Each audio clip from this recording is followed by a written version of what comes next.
Well, one of South Africa's top coronavirus advisors, Professor Salim Abdool Karim, has stepped down. This is from his position as part of the Ministerial Advisory Committee. It's to devote his attention to his academic commitments and HIV research.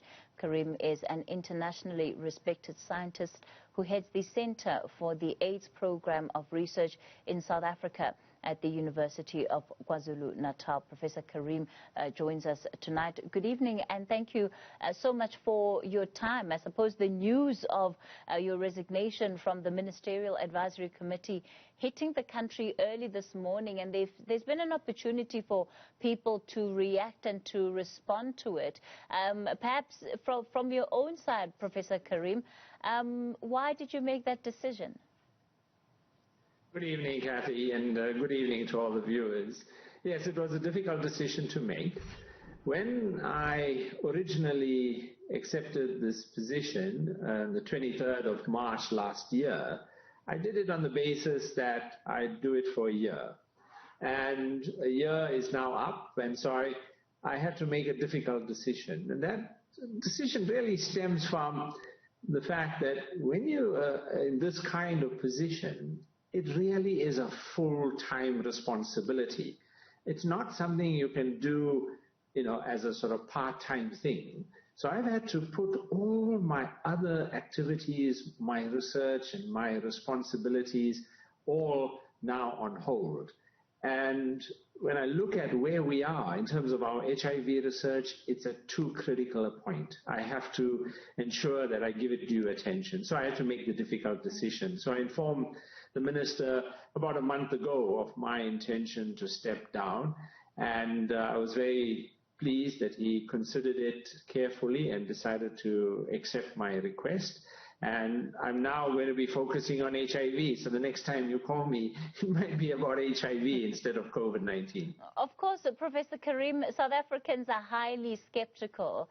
And already there's suspicions that perhaps there was a fallout between yourself and maybe the minister, maybe members of the Ministerial Advisory Committee. And nothing could be further from the truth. I continue to have a good relationship with all of the committee members, all of the members of the Department of Health. It's nothing but a pleasure and an honor to work with them. I think for me, another factor did feature quite strongly, and that is that the Ministerial Advisory Committee really has excellent scientists, deeply committed, who really know what they're doing. I don't feel like I'm in any way going to be missed because of just the sheer talent and the capabilities within the committee. So I leave a committee that is very strong, and my successor that was announced this morning is one of our country's leading scientists. I mean, I'm so pleased that she accepted this position. She's has trained with me, has done research with me for over 10 years. So I can speak quite comfortably that she's an outstanding scientist, and I will leave really no gap in leaving at this time.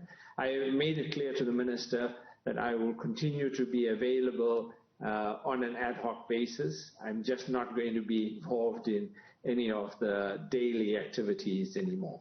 Of course, you leave at a time where not just the Ministerial Advisory Committee, but I believe just in general the health department as a whole, and perhaps even the presidency's office is facing a lot of scrutiny for how the rollout of the vaccine is taking place in the country. And I use that phrase quite conservatively because we are yet to begin our rollout in earnest. And that seems to be the big issue that many South Africans have difficulty with, and trying to understand why it is that we are in this position when we were promised different.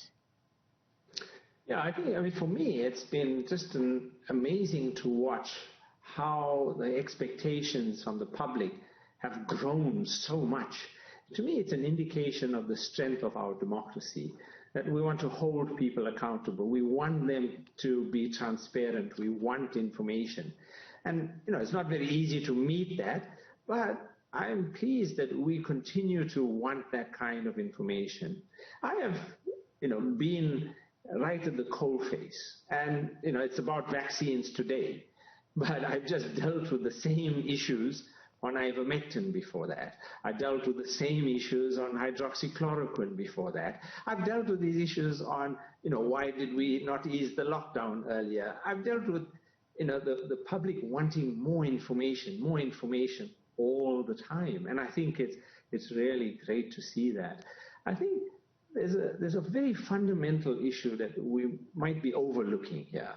And that is that the government and all of the players involved in the COVID-19 response have set a completely new standard for transparency and communication.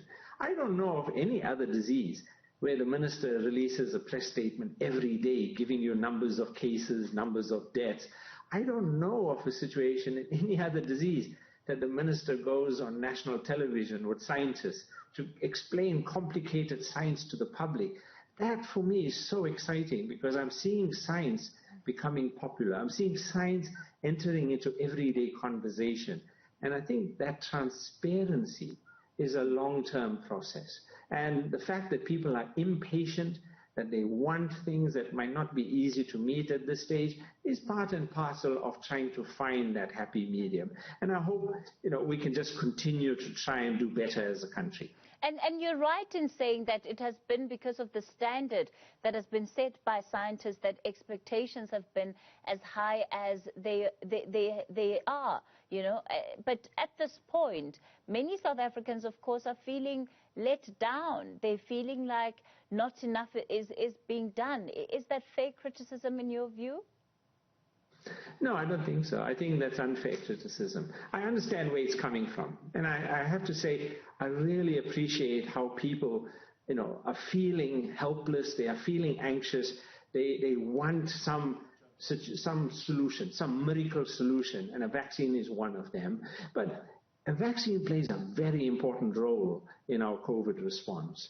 And we have to understand the situation, not just in our local context, but also in the global context.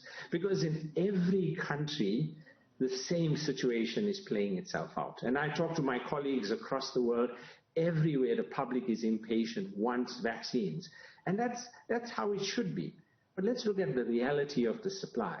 There are 8 billion people in this world. The WHO released figures last week that there have been about 400 million vaccines that have been manufactured so far. That's about 5% of the world's population. Now, if you look at that 400 million, the WHO says 90% of those vaccines went to rich countries. So the reality is that the world's capability to manufacture vaccines is limited. And so vaccines are being made, but it takes time.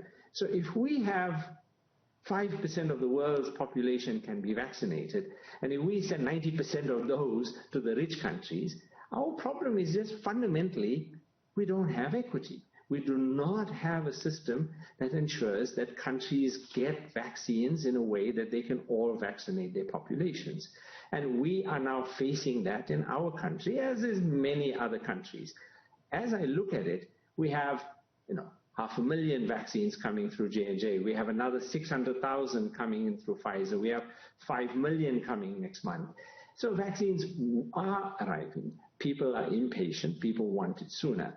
I really appreciate that and understand that. But we have to balance that against realistic and unrealistic expectations. We cannot at this stage, have vaccinated 5% or 10% or 20% of our population, given that the world's supply is only 5% of all of the people in the world. So that's how I look at it. I look at it as we are dealing with a pandemic. We need to be vaccinating the whole world. That's how you deal with a pandemic. The pandemic is not solved by one country vaccinating and others not. So we need COVAX, we need all of the African facilities to come together so that we get vaccines flowing to us as the manufacturing starts occurring. And I hope that will be addressed quite seriously over the next 2 to 3 months. Professor Salim Abdool Karim from the Center for the AIDS Program of Research in South Africa at the University of KwaZulu-Natal. Well, we certainly wish you all of the best, and I'm sure we'll be keeping in touch, Professor Karim. Thank you.